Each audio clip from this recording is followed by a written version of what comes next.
Désolé, problème technique, la deuxième partie n'a fait que 17 minutes. En fait, au lieu de faire pause, j'ai fait stop. Donc c'est pas grave.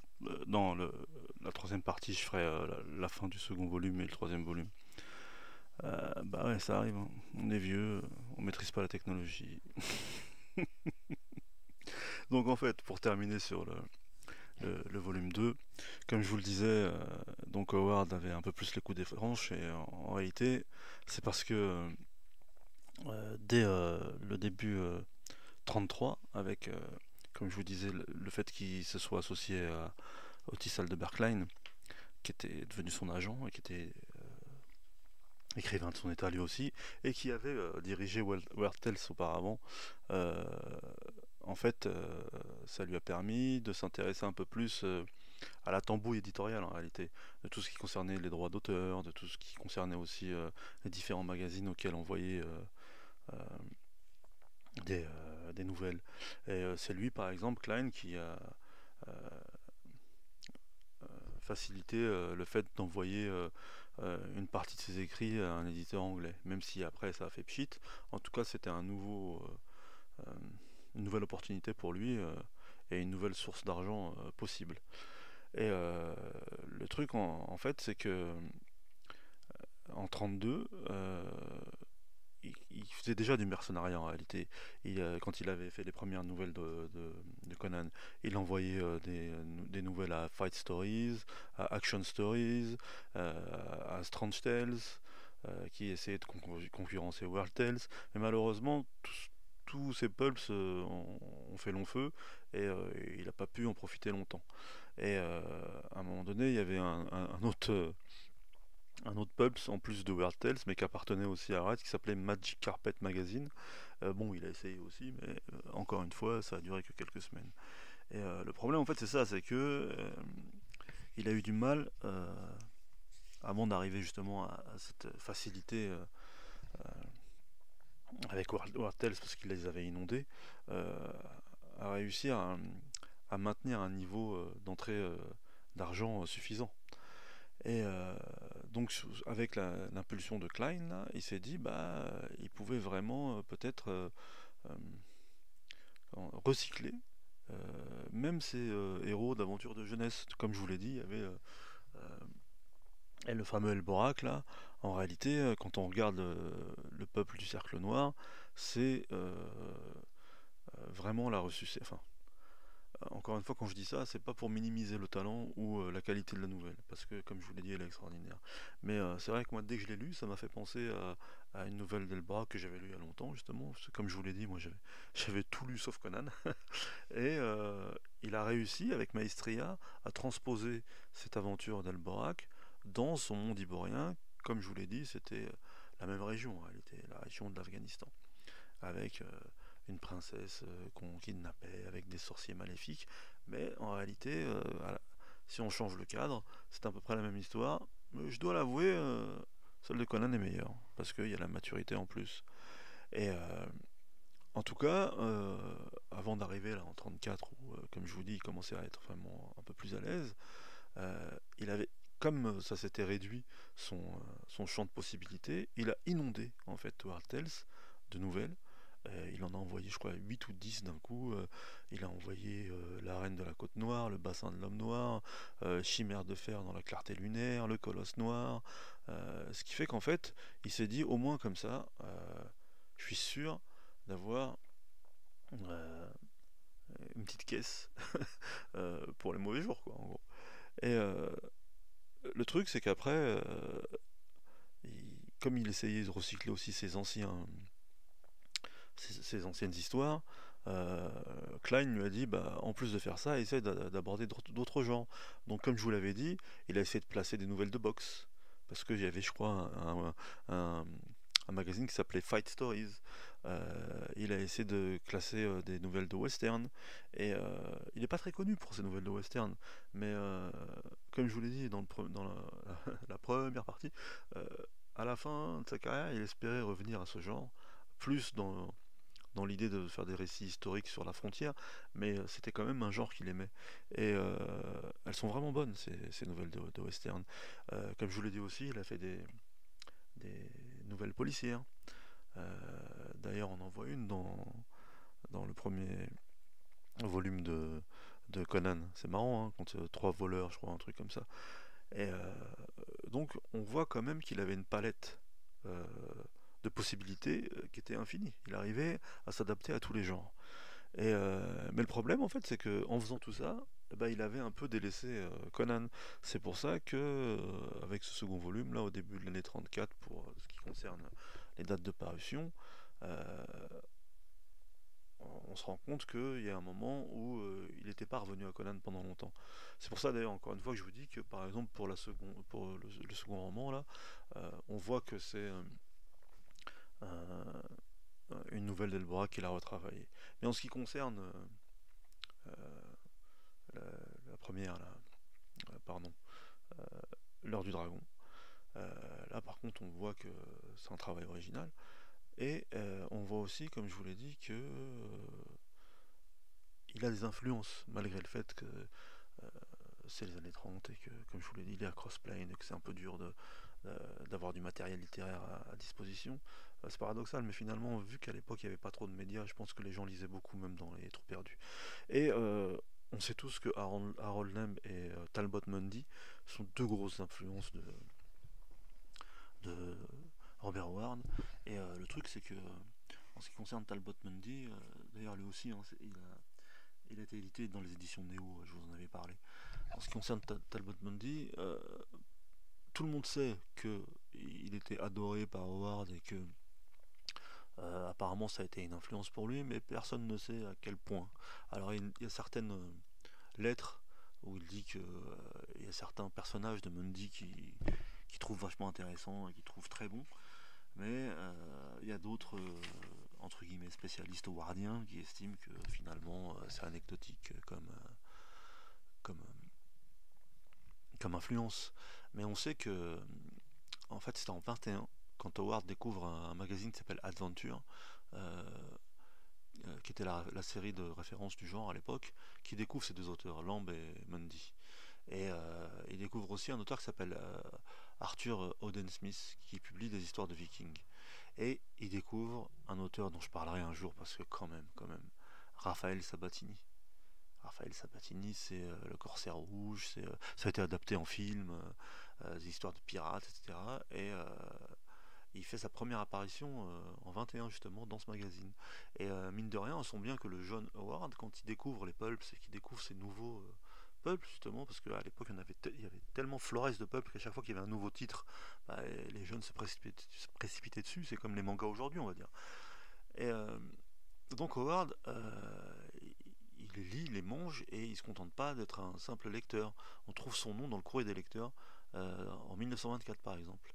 Et il correspond avec euh, le responsable du magazine La Aventure, qui s'appelait Gordon. C'est la première fois qu'il s'essaye aussi à envoyer une nouvelle. Il dit j'ai écrit ma première nouvelle à l'âge de 15 ans et je l'ai envoyée à Adventure. 3 ans plus tard, j'ai placé ma première nouvelle auprès de Wartels.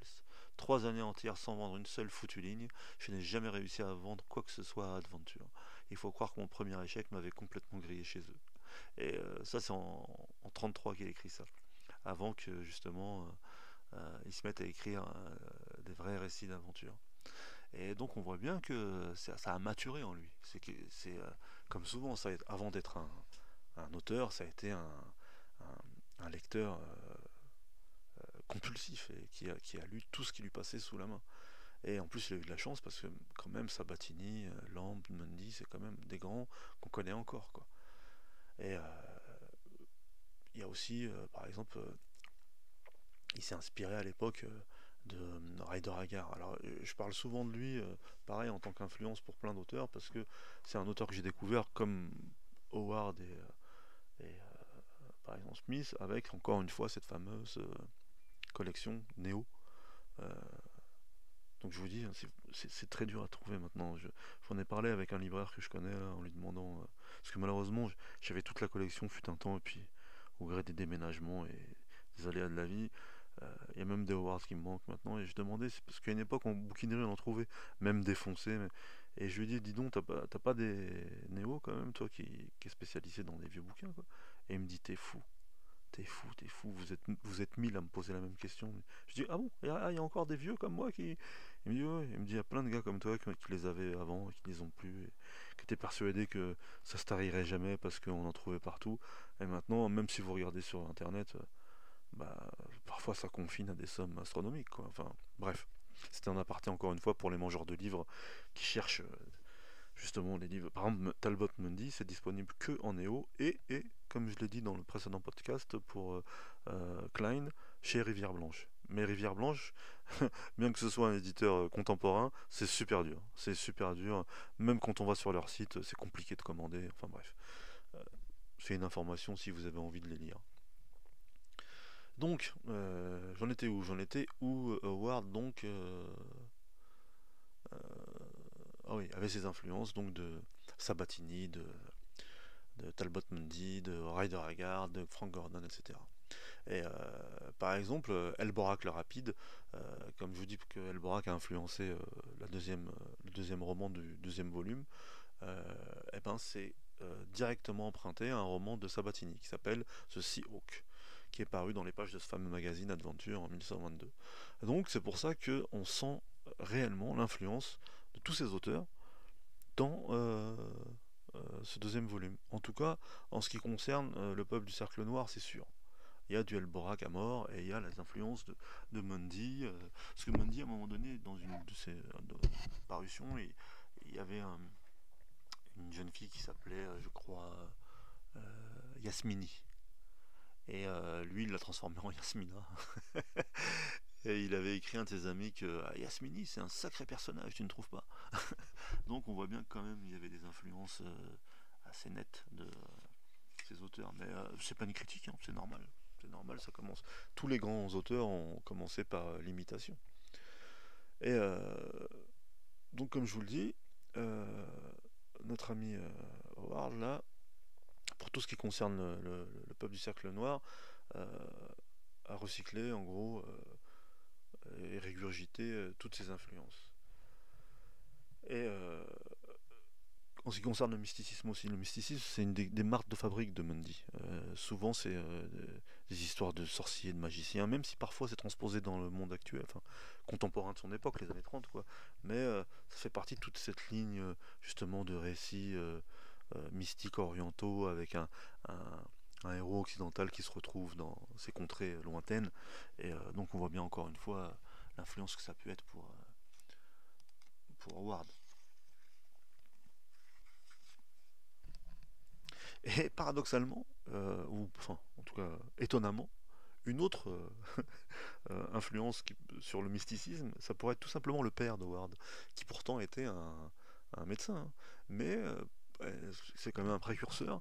Dans les années 30, là, dans son petit cabinet de Cross Plain au Texas, eh ben, il était toute sa vie passionné par le mysticisme, l'hypnose et le yoga. Il était connu pour hypnotiser régulièrement ses patients. Et donc son fils, Robert, a assisté à ces séances. Donc il a même pu avoir accès à certains des livres de son père, dont le fameux The Hindu Science of Breath, la science hindoue de la respiration, ou euh, les 14 leçons du yogi, de la philosophie yogi. Donc en réalité, c'est ce que je vous dis, c'est étonnant que dans les années 30, des habitants de troupes paumées du Texas aient eu accès quand même à une telle littérature aussi ouverte sur le monde. Moi, ça m'a toujours fasciné depuis le début que je lis Howard. Je me dis, mais en réalité, c'est incroyable leur degré d'érudition et de culture générale par rapport à nous, par exemple, aujourd'hui, qui avons accès à tout. C'est un paradoxe en réalité. Plus on a accès à des trucs, moins on en connaît finalement. Et donc j'en étais où? Oui, j'en étais toujours aux influences d'Howard. Et donc je vous parle beaucoup hein, du Cercle Noir parce que comme je vous dis c'est celle que j'ai préférée dans ce volume, mais ça ne veut pas dire que l'autre volume est à chier, pas du tout. Elle est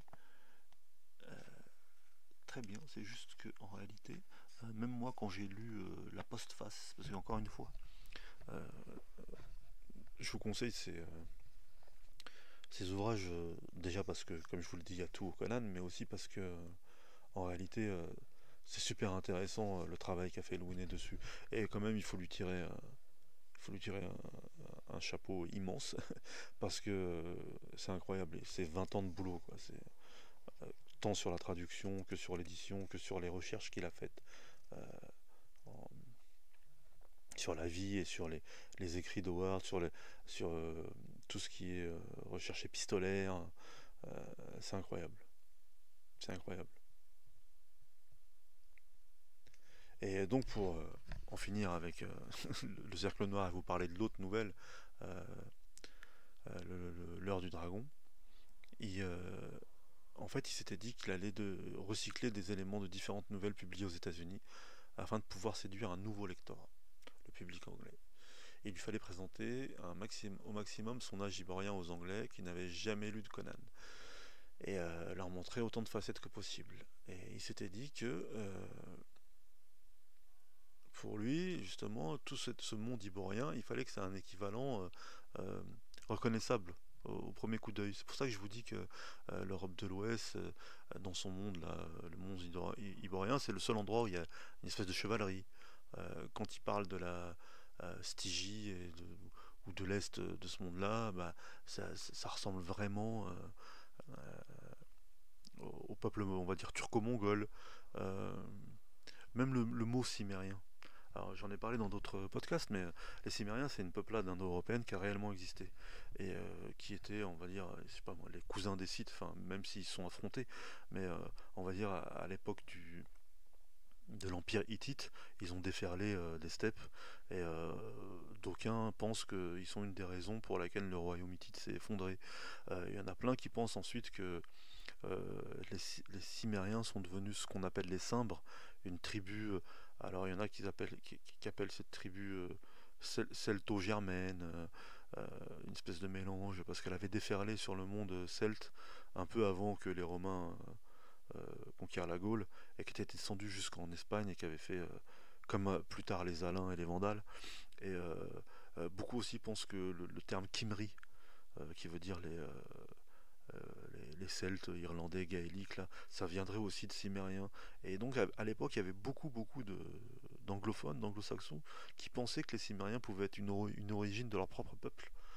Euh, une autre référence, vous savez ce qu'on appelle la Crimée aujourd'hui, qui est malheureusement connue pour la guerre qui s'y déroule en ce moment.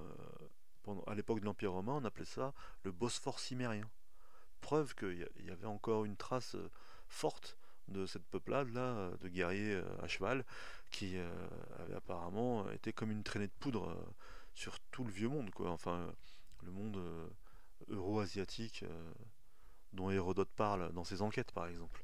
Et il avait capté ça, en fait. Il avait capté que, justement, comme c'était le moment aussi, il voulait envoyer des textes en Angleterre, et qu'il fallait que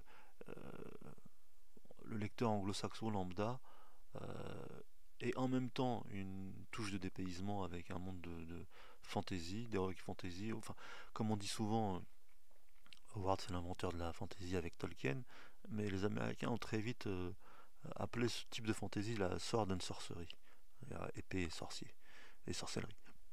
Et en tout cas, il fallait quand même aussi qu'ils puissent trouver un élément familier pour continuer à avancer dans le récit.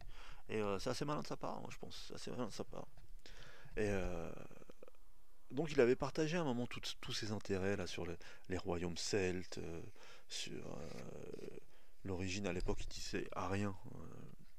Arien ça veut dire indo-européen, mais comme je l'ai dit dans plein de podcasts malheureusement, euh, le monde nazi a fait que le terme arien est maintenant difficilement audible. Mais en tout cas, il y avait, c'était la période où les linguistes et les premiers linguistes qui avaient découvert le sanskrit et ensuite les historiens qui sont intéressés avaient émis l'hypothèse justement de ce peuple arien indo-européen qui avait finalement colonisé quasiment tout le monde occidental. Et donc de l'ordre du dragon, il nous montre l'Aquilonie et il nous dépeint un monde dans lequel des anglo-saxons pourraient voir une espèce d'esquisse de, paradoxalement, une espèce de royaume moyenâgeux, avec des châteaux, des chevaliers en armure, alors que bizarrement, dans tout le reste du monde iborien, c'est de la vraie fantaisie, quoi. Ils sont pas encore au stade de la chevalerie. Bien que bien sûr, il y a des récits de fantaisie avec la chevalerie, hein, mais il y a presque une espèce d'anachronisme euh, entre les différents pays. Après, ça montre aussi toujours cette espèce de hiatus entre cette dichotomie entre la barbarie et la civilisation, et c'est ce qui était intéressant dans tout le monde iborien. Et encore une fois, dans ce roman-là, de l'Heure du Dragon, il y a l'ajout du côté mystique et du côté sorcellerie, parce que, comme je vous l'ai dit, il y a une paralysie qui frappe le roi Conan, et qui est en fait initiée par la réincarnation d'un ancien sorcier qui a dirigé le monde il y a 3000 ans, par le biais d'un artefact qui s'appelle le cœur d'Ahriman. Alors pareil, Ahriman, hein, ça fait référence au zoroastrisme, hein, avec l'Ahura Mazda et Ahriman, les deux forces antagonistes. Donc c'est pour ça que je vous dis qu'il s'est vraiment inspiré à toutes les sources. Et d'ailleurs, on voit ensuite qu'il y a des références à Mitra, des références aux, aux religions, ce qu'on appelle aux religions à mystère là, dans le royaume romain. Et donc il y a un symbolisme évident euh, dans, dans dans cette nouvelle. Un symbolisme mystico-religieux, occidentalo-oriental. C'est une soupe, mais pour tous ceux qui, surtout de l'époque, et même de nos jours, hein, qui ont juste lu un peu l'histoire de l'Antiquité, quoi, bah, en fait, ils sont un terrain inconnu. Et c'est ça aussi qui est agréable dans le monde iborien, à la différence d'autres nouvelles ou d'autres romans de Howard, c'est que c'est de la fantaisie, mais presque historique, quoi. De ce qui est devenu aujourd'hui l'historical fantasy, là où on prend vraiment, je sais pas, par exemple Byzance et on rajoute un peu de magie, ou Rome et on rajoute, bah là, ou Arthur, ou enfin, bah, c'est un peu les prémices de ça en réalité. Donc peut-être que je vous ennuie un peu avec ces considérations historico, mystico, ethnico-linguistiques, littéraires. Mais c'est parce qu'en fait, comme je vous l'ai dit, c'était quand même un érudit, notre ami Howard, et c'était un autodidacte. Parce qu'en réalité, il a juste été au lycée. C'est ça aussi qui est fantastique, il n'a pas fait d'études supérieures. Ok, son père était médecin, mais lui, il s'est arrêté au lycée. Et ensuite, il a juste mangé des livres. Donc je me suis toujours dit que pour un podcast qui s'appelait Mangeur de livres, c'était l'auteur idéal en fait à étudier. Parce que c'est un vrai mangeur de livres qui a réussi à intégrer tout ce qu'il avait lu, à le digérer et à en tirer la substantifique moelle, comme on dit, pour en faire des chefs-d'œuvre de la littérature. Parce que une chose aussi que je souligne souvent en parlant de lui, c'est que on le confine en fait à une littérature de genre, en gros la fantaisie. Mais au-delà de ça, c'est un vrai auteur. C'est-à-dire que ce soit par rapport au style ou par rapport à la dimension littéraire de ses histoires, euh, c'est un vrai auteur. Et comme il le disait lui-même, il voulait même abandonner la fantaisie ensuite. Il voulait écrire des romans historiques, et peut-être qu'après ça aurait été juste de la, entre guillemets, de la littérature blanche. Mais moi j'ai toujours comparé à un possible Jack London. Alors bien sûr, Jack London, on va dire entre guillemets, ça n'a rien à voir, c'est autre chose. Mais il n'y a pas tant de classiques américains que ça. Par exemple, même si on le compare à plein d'auteurs, peu de gens savent que Nathaniel Hawthorne, là, par exemple, Louis estime que c'est le premier grand classique américain, avec son fameux roman La lettre écarlate. Euh, bah, Louis pense que c'est une influence majeure de Howard. Et d'ailleurs, dans le troisième volume, dans la dernière, dans l'avant-dernière histoire, il y a un personnage de petite fille qui fait référence au personnage de Pearl dans La lettre écarlate, et pour tous ceux qui l'ont lu, c'est évident, quoi, en fait. Et donc on se rend vraiment compte que au-delà des influences déjà de ses j'allais dire de ses compères en fantasy comme Lovecraft ou Smith, au-delà de l'influence même de Mondi par exemple, ou de Lamb qui était aussi un historien, il y a aussi une vraie connaissance de la littérature classique américaine, bon, ok, de 1930, c'est un jeune pays encore, il l'est toujours, et il n'y avait pas tant que ça de classicisme littéraire, à part la littérature anglaise, purement anglaise, mais je veux dire pour un américain, d'avoir des classiques américains, il n'y en avait pas tant que ça. Et moi j'ai toujours pensé, juste, par exemple aujourd'hui, Jack London il fait partie de la littérature classique américaine. Et c'est de la génération d'Howard, on va dire. Et bah, moi je pense qu'il aurait pu s'élever au rang d'un London. Et il faut pas le limiter. Par exemple, là, on parle de Conan. Alors, ok, pour certains, c'est juste de la littérature de divertissement ou juste de la littérature de genre, comme je disais. Mais justement, euh, comme dans tous les styles, euh, il faut trier le bon grain de livret. Et moi, j'ai jamais méprisé la littérature de genre. En fait, j'ai plutôt toujours méprisé la littérature, ce qu'on pourrait appeler blanche. Moi, j'ai fait des études de lettres, par exemple, et très vite, je me suis rendu compte que ce qu'on appelait les lettres classiques, bien sûr, il y a des chefs-d'œuvre, bien sûr, on peut remonter à Homère ou à Gilgamesh, mais si par exemple on s'intéresse à la littérature française, euh, en fait, il y a beaucoup d'escroqueries. On essaie de constituer un corpus le plus gros possible, et ce dans chaque pays, dans une espèce de concours de zizi là, pour savoir qui a le premier roman, qui a le plus grand nombre d'auteurs importants. Mais en réalité, si on s'y intéresse vraiment et si on fait des études de lettres, euh, même parmi les auteurs soi-disant accomplis et célèbres, il y a beaucoup de merde. Je suis désolé de le dire. Mais... Après, bien sûr, c'est une histoire de goût, hein, mais en réalité, c'est pareil. La proportion de vrais génies littéraires ou de vrais auteurs qui arrivent ne serait-ce qu'à susciter une émotion en vous quand vous lisez les livres, eh ben, il n'y en a pas tant que ça. Hein. Il n'y en a pas tant que ça. Donc j'ai toujours pensé que cette barrière de genre était artificielle et que paradoxalement c'est dans le genre où on trouvait peut-être plus d'originalité et de talent. Alors bien sûr, comme tout le reste, c'est noyé dans la masse, malheureusement. Et comme le disent certains, il ne faut pas oublier que la littérature est née dans le genre. Certains font remonter la fantaisie à Homère ou à Gilgamesh parce qu'en gros, c'est des histoires de mythologie ou de ce qu'on appelait autrefois le merveilleux. Et bon, euh, j'irai pas forcément jusque-là. On sait que la fantaisie, c'est né avec William Morris, etc. Mais en réalité, c'est la même chose. Les premières histoires que les êtres humains se sont racontées, c'est des histoires de dieux, des histoires de héros, des histoires de magiciens et des histoires d'amour. Et en vérité, ça n'a jamais été que ça qui a intéressé le genre humain.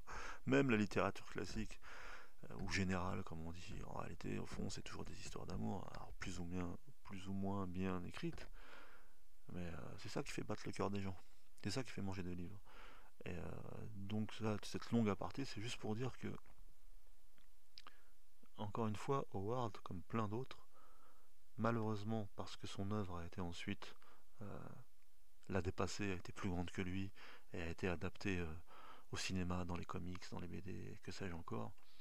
Euh, En fait, on a une image distordue de son œuvre. On n'a pas la réalité littéraire de son œuvre. La plupart des gens, encore une fois, ils connaissent Conan avec l'image de Schwarzy en gros.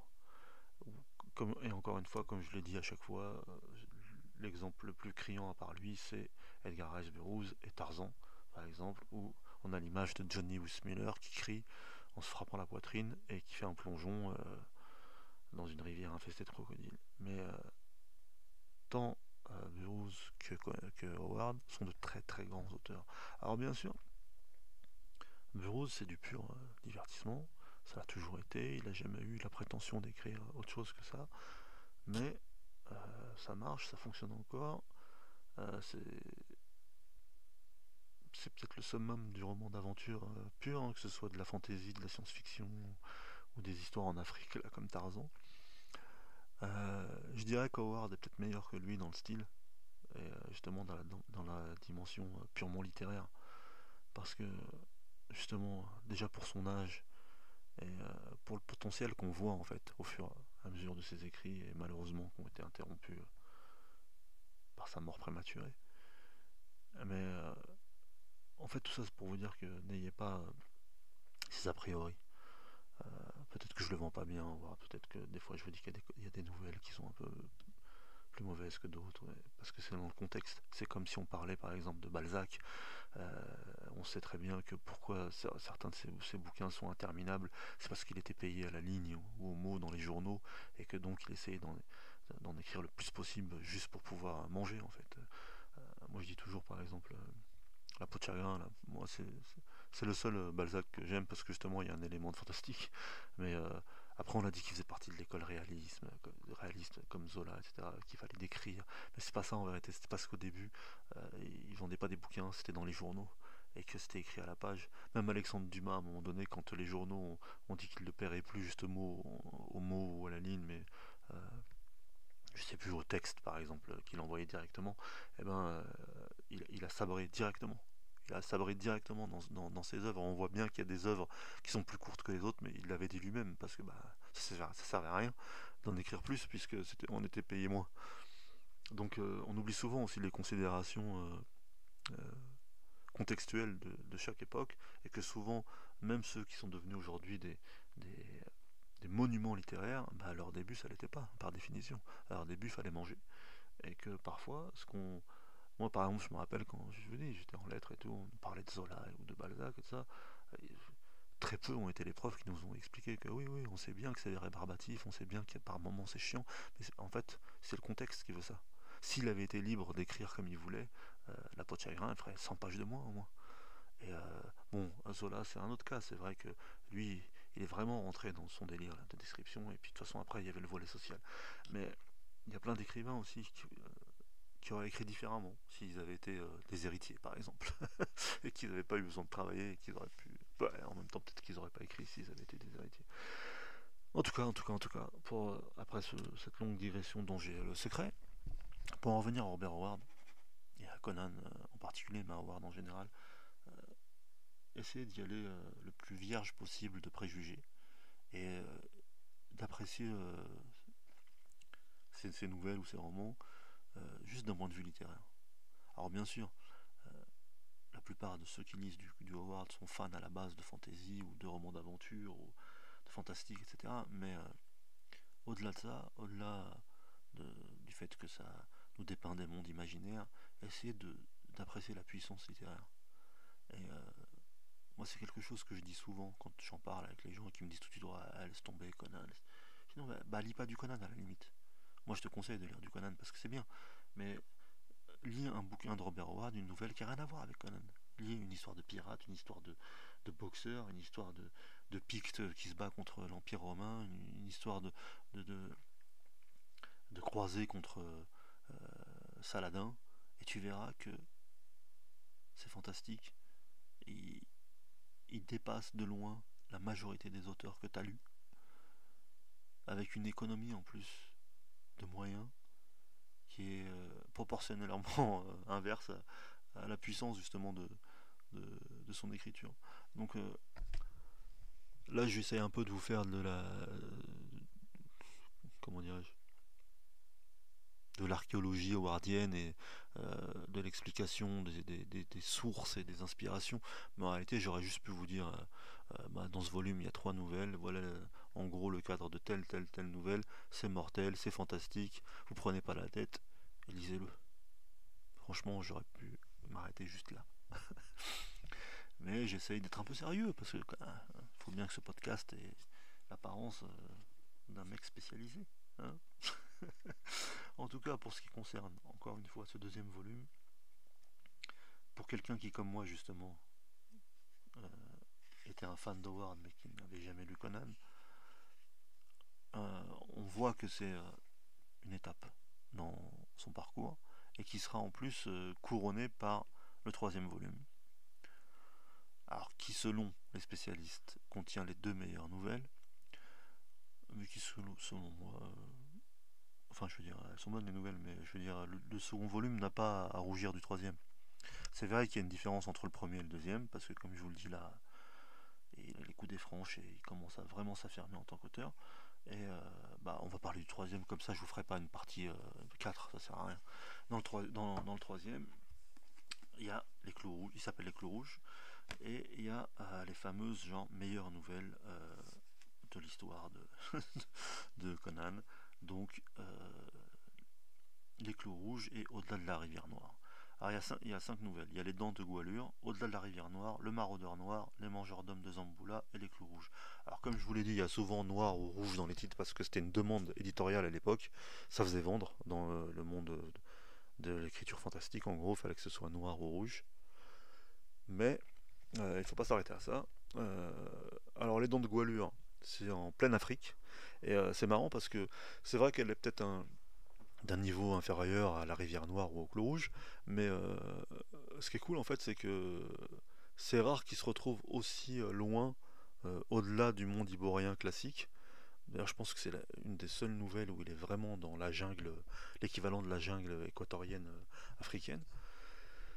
Et il y a une espèce, euh, comment dirais-je, j'allais dire d'hérésie géographique, enfin d'anomalie géographique qui fait qu'il y a une espèce de vallée entourée de montagnes qui fait qu'il y a une civilisation originale qui a pu se développer à l'intérieur et qui n'a rien à voir en fait avec le reste des populations indigènes de la jungle. Alors lui, c'est un moment de sa vie à Conan où il est mercenaire, capitaine de garde de différents royaumes, et il entend parler d'un trésor incroyable comme d'habitude qui pourrait se cacher au fond de cette vallée perdue, et il décide par différents moyens, différents comment dirais-je, je me sens, ça y est, j'arrive plus à parler, ça fait 2 heures là. Enfin, il escroque un peu les différents royaumes pour lesquels il travaille pour en fait arriver à ses fins et arriver en premier à cet endroit pour s'emparer du trésor. Bien sûr, tout ne va pas se passer comme prévu. Euh, Il y a encore un élément mystique avec un magicien et des prêtres et des réincarnations de déesses, etc. Et ce qui fait dire à plein de gens que cette nouvelle est d'un peu moins bonne qualité, c'est que il y a un élément féminin qui là, il est vrai, n'apporte pas grand-chose et est juste là pour un peu émoustiller le lecteur, à la différence de, comme je vous l'ai dit, de personnages comme Belit ou Valeria par exemple, ou la princesse de Vendia dans Les gens du Cercle Noir, là, dans le volume 2. Au-delà de la rivière Noire, là, ça n'a rien à voir. C'est enfin les histoires de Pictes. Parce que c'est vrai que moi, j'entendais toujours parler des Pictes et de Conan contre les Pictes quand je n'avais pas encore lu du Conan. Et là, c'est, comme je vous l'ai dit en introduction, dans le monde ivoirien, donc dans ce qui est en gros le monde occidental, parce que ça marche par race hein, dans ce genre d'histoire. euh, Il y a des peuples occidentaux, civilisés, genre l'Aquilonie, la Némédie, etc.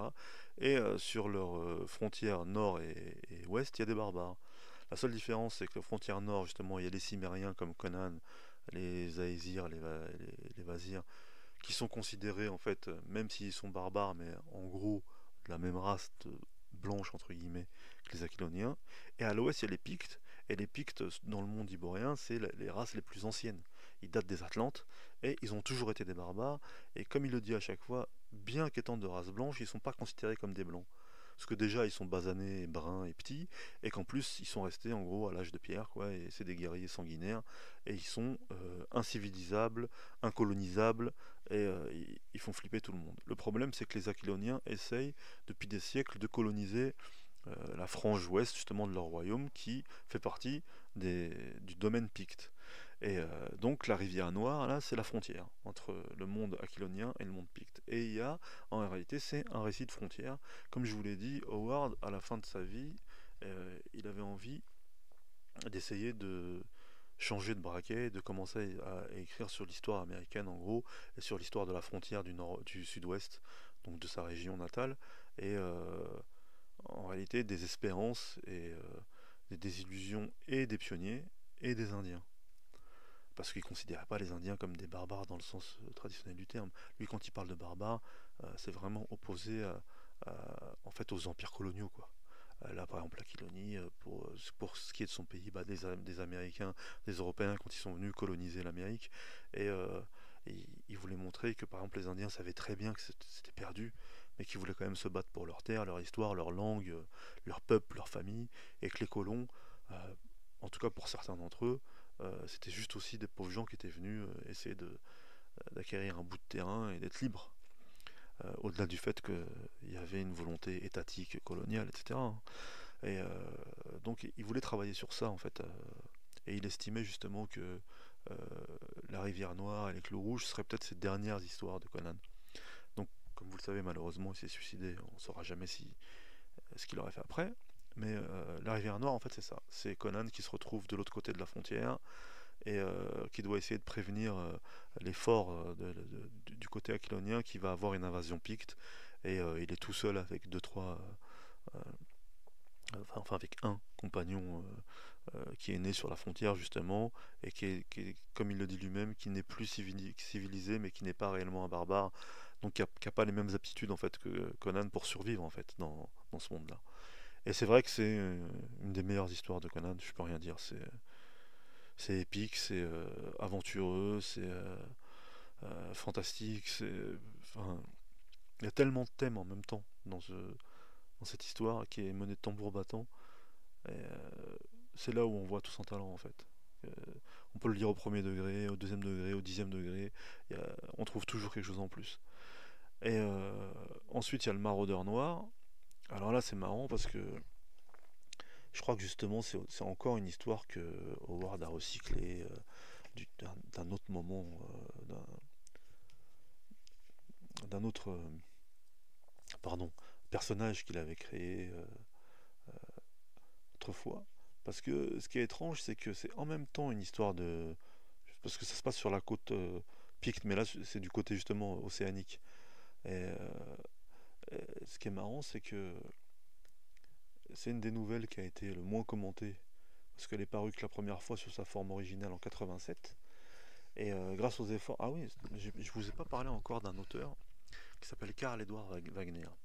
Il est connu en France, c'est sorti soit chez Folio, soit chez Lune d'encre.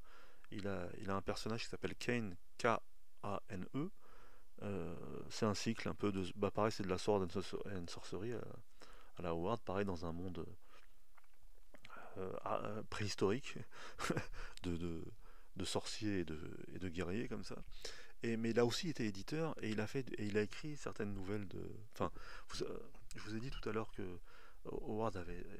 Conan avait été écrit par plein d'auteurs, alors parfois mal avisés, malveillants, mais il y avait eu une collection dans les années 80 où des auteurs qui sont devenus célèbres maintenant, notamment Robert Jordan qui a écrit La Roue du Temps, ou Karl Edward Wagner donc, qui a écrit Les Aventures de Ken, eux qui étaient des vrais fans d'Howard et qui connaissaient l'histoire justement d'Howard et de ses démêlés posthumes. Et en fait, les histoires de Wagner sont considérées comme les meilleures d'Howard après Howard. Donc bref, ce mec, Wagner, avait réussi à exhumer cette nouvelle. Et la version qu'on avait eue avant en France, elle avait été transformée, comme je vous l'ai dit, par Sprague de Camp et compagnie. Et donc en fait, lui, l'intrigue qu'Howard met dans cette nouvelle, c'est un mélange de guerre indienne et d'histoire de pirates. Alors, c'est des gens qui arrivent sur la côte, je dis Picte, mais océanique, qui échouent là. Au début, en fait, Conan, il participe pas trop à l'histoire. Euh, et il y a des pirates qui essaient de trouver un ancien trésor perdu parce qu'un pirate autrefois a échoué sur cette même côte et a caché son pirate, mais personne ne sait où il est. Euh, Et en même temps, il y a une espèce de noble iborien qui s'est réfugié là parce qu'il est poursuivi par un démon. Il y a Howard qui est poursuivi par... Howard, non, à chaque fois, putain. Il y a Conan qui est poursuivi par les Pictes. En fait, tout ce beau monde se retrouve ici. Mais quand on gratte un peu, en réalité, c'est euh, un parallèle entre les premiers colons américains qui se battent contre les Indiens. Matinée d'une histoire de pirates. Et c'est là, comme je vous le disais tout à l'heure, qu'il y a aussi euh, l'influence nette de Nathaniel Hawthorne avec sa lettre écarlate, parce que, comme je vous dis, il y a un personnage d'enfant qui s'appelle Tina dans cette nouvelle, qui fait référence à Pearl, en fait, dans la lettre écarlate, et aussi le personnage de l'homme noir. L'homme noir, ça fait référence, pareil, à un personnage de la lettre écarlate. Donc, encore une fois, on se rend compte que Howard n'a pas que des influences de genre, mais de vraie littérature, comme je vous le disais. Et donc, ce truc-là, le Maraudeur Noir, euh, en fait, même à l'époque où Howard l'avait euh, proposé à Howard Tales, euh, elle a sans doute été refusée. Parce que il y en a plein qui pensent que Wright, là, l'éditeur, il trouvait qu'il n'y avait pas assez de filles dénudées en fait dans l'histoire.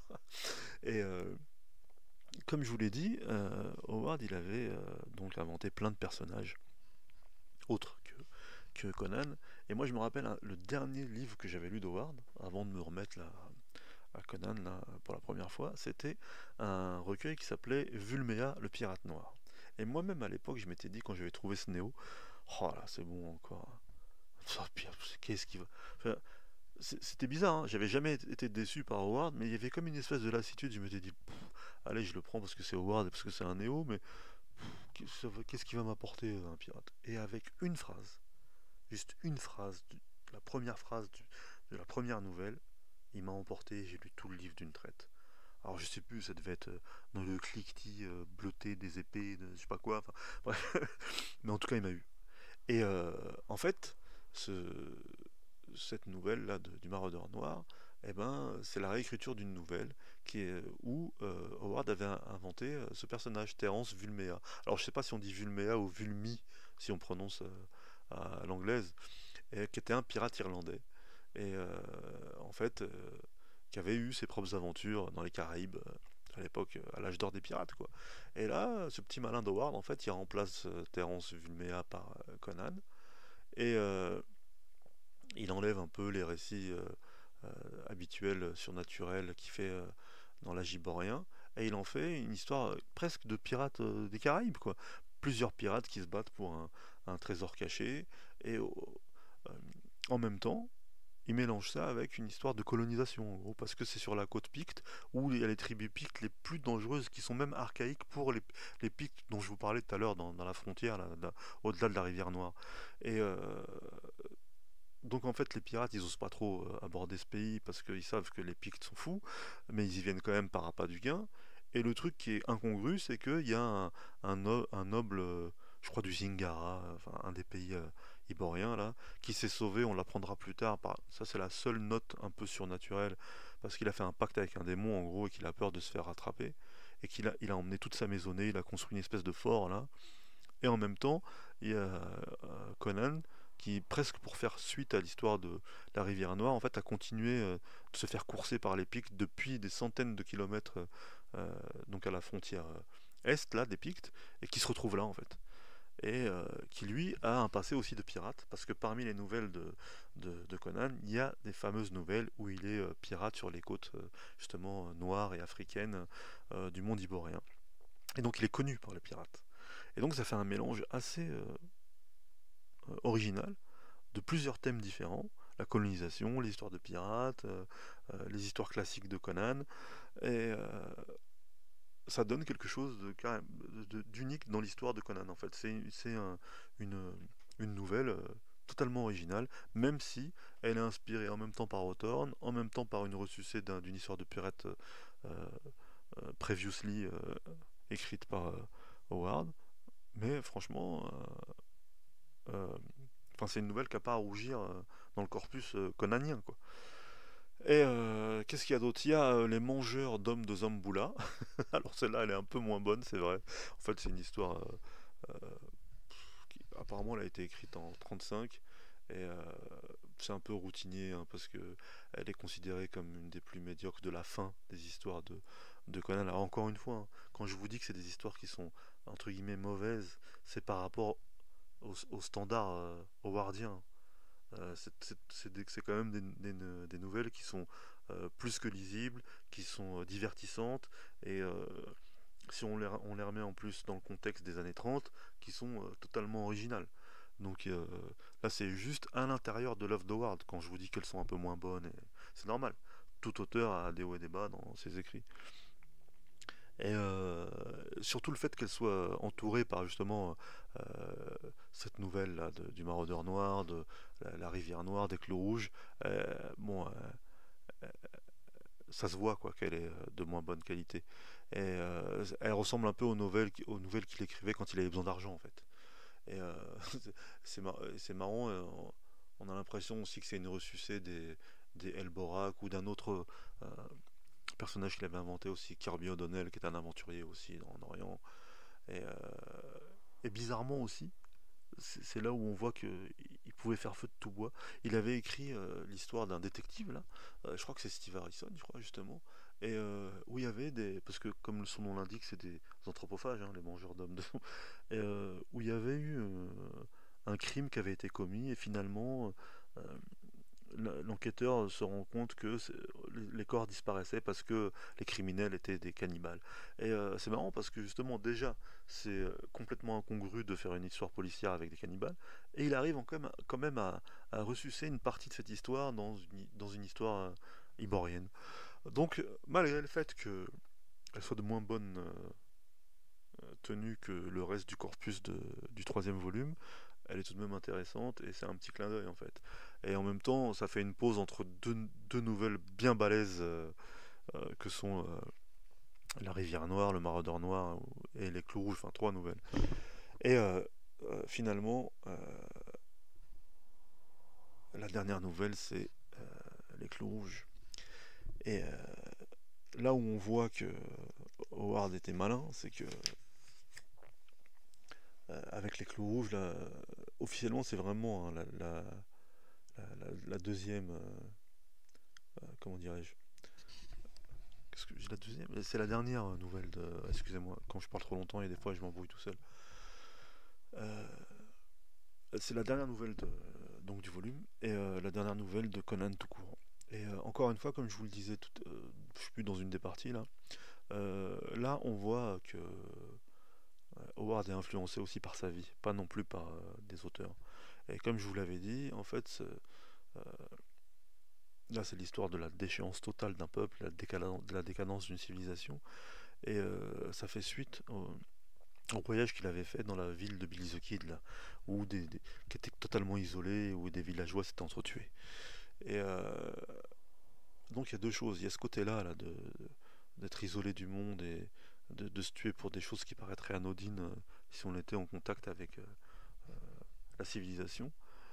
Et aussi le fait de sa théorie sur le fait que quand une civilisation commence à, à entrer en décadence, à un moment il dit à sa petite amie, la Novaline Price, l'institutrice, il lui dit euh, que ça te plaise ou non, en fait, donc que ça te plaise ou non, lorsqu'une civilisation commence à tomber en décadence et à s'éteindre, la seule chose qui intéresse les gens, c'est de satisfaire leurs instincts charnels. Ils deviennent de vrais obsédés et le sexe colore leur façon de penser, leurs lois, leur religion, tous les aspects de leur vie. C'est ce que j'essaye de te dire, ma fille. Les gens arrêtent de lire des romans parce que tout ce qui les intéresse, ce sont des confessions de gens qui parlent de leur exploit sexuel. En fait, il parlait de ça aussi parce qu'il avait commencé à avoir du mal à nouveau à vendre ses nouvelles. Et il avait toute une analyse en fait sur, comme je vous l'ai dit, hein, Conan, c'est toujours dans sa tête l'opposition entre civilisation et barbarie et la décadence de la civilisation. Et donc là, avec les clous rouges, il imagine une société fermée où pendant des décennies, deux clans rivaux s'affrontent pour s'anéantir totalement. Et donc l'aigle rouge, c'est l'autre face de Au-delà de la rivière noire. C'est le récit ultime sur le thème de la barbarie contre la civilisation, et dont la conclusion est que la barbarie finit toujours par triompher. C'est ce que dit un des personnages de Au-delà de la rivière noire en forme de conclusion. La civilisation n'est pas naturelle. Donc voilà, ça vous fait, je suis trois parties je crois pour les trois volumes. J'espère que ça vous a plu et que ça vous fera rentrer dans l'univers de Conan et plus largement dans le monde howardien. A bientôt les mangeurs de livres et faites-vous plaisir dans le monde d'Howard. Ciao.